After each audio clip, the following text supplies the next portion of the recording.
Hello, everybody. Scott Golden here with the Golden Opportunities Coaching YouTube channel. Welcome to those of you who are new, and welcome back to those of you seasoned veterans of what we do around here. What we do around here is bring about conversations of a psychological, mental health, and emotional health paradigm. Actually, what we do here is bring about a conversational piece of a variety of topics on pro wrestling, with 2,700 of those available for your listening pleasure of a wide variety of topics. This is the MLW review series for the, I believe, 17th of June 2022.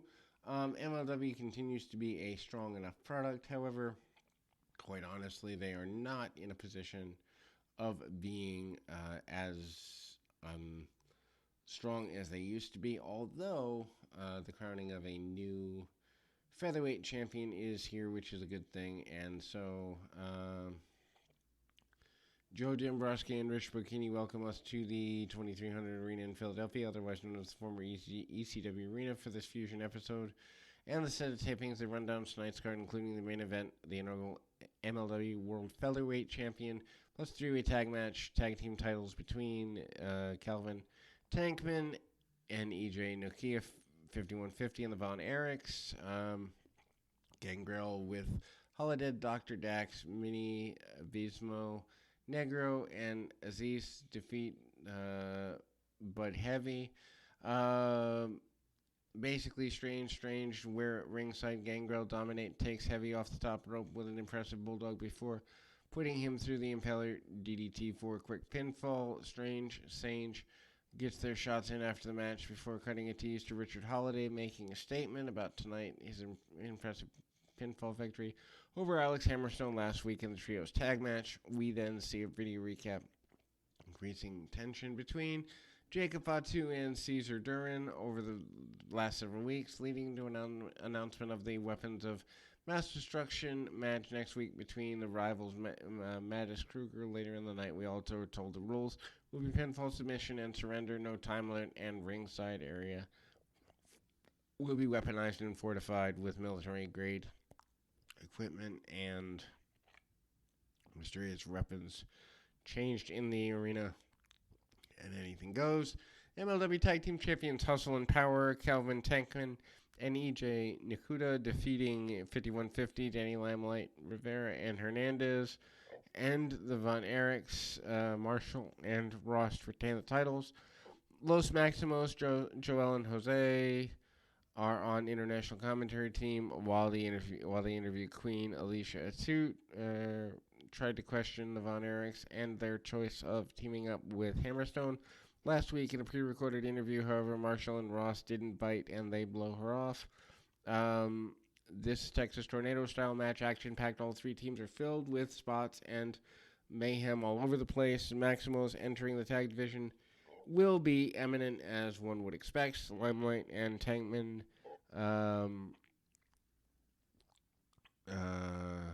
and then they go across the table.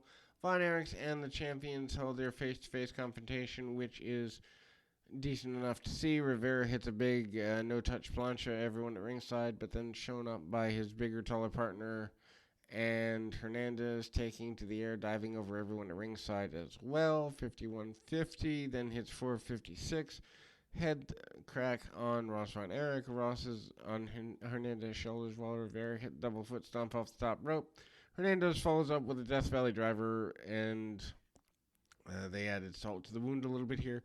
Hernandez then teased border toss, but Tankman slips out, and Nakuda takes out Hernandez with a spear. Von Erichs then take him out with a double iron claw from the apron through the table at ringside. In the ring, Tankman and Nakuda hit the spike Tankman driver and into Rivera, picking up the win and retaining the titles. Maximos jumped champions after the match, and they all brawled to the back. 6 new names are announced for this month's Battle Riot 4. La Estrella from Dragon's Gate, Mattis Kruger, middleweight champion Myron Reed, Ken Broadway, Warhorse, and Microman are all announced. Backstage, Reed is visited by Davey Richards, who asked him to join Team Ambition, and the invention Reed quickly accepts. In the parking lot, Enzo seems to be having car trouble because Jacob Fatu's black Cadillac. The tease for a match with Fatu eventually is going to happen here. We then catch up with Holiday in the Beverly Hills, who's a phone call with an agency that had turned down in the past. He's running credentials in the style of the Miz or other annoying characters, trying to can influence future bookings for himself. He says he's going to be the first man to beat Hammerstone in MLW in 3 years, and also the sole proprietor of the Dynasty. Taya Valkyrie defeats Holodead with Gangrel and Dr. Dax, becoming the inaugural MLW World Featherweight Champion. I don't think this is good for the division, mainly because Valkyrie is a stale character, takes Holodead down early with a sliding German before they go to a commercial break. After the break, Holodead takes over control. Guillotine leg drop. Business picks up when Holodead drops Valkyrie face first and the Angel's wings, but Holodead calls out Darkness Falls on the outside, following with a camel clutch inside the ring. Valkyrie then fights back, hits crossbody and a hip attack and a Meteora in the corner.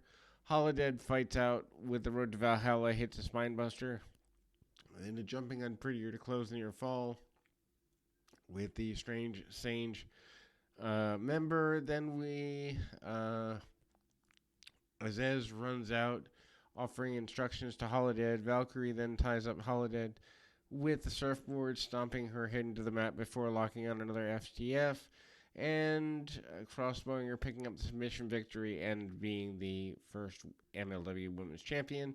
Next week, Mattis Kruger, Jacob Fatu in a Weapons of Mass Destruction match, and Myron Reed defending against Aziz and Casey Navarro in a three-way match. We'll be back with more right after this.